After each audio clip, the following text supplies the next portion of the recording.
رمضان لایا رحمتوں کا سامان۔ رمضان المبارک کی خاص بات یہ ہے کہ اللہ پاک نے اس مہینے میں اپنا پاک کلام قرآن مجید نازل فرمایا۔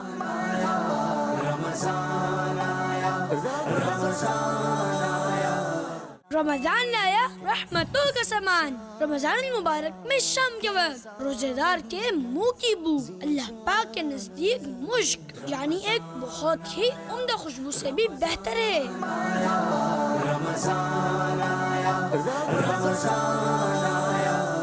رمضان لایا رحمتوں کا سامان۔ ہمارے پیارے نبی صلی اللہ علیہ وآلہ وسلم نے ارشاد فرمایا، جب ماہ رمضان کی پہلی رات آتی ہے تو آسمان اور جنت کے دروازے کھول دیے جاتے ہیں اور آخری رات تک بند نہیں کیے جاتے۔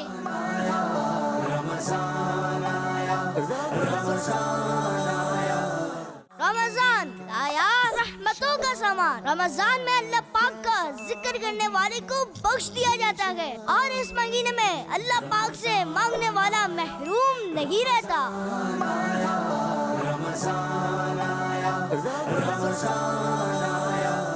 رمضان لایا رحمتوں کا سامان۔ اس مہینے کو رمضان کیوں کہتے ہیں؟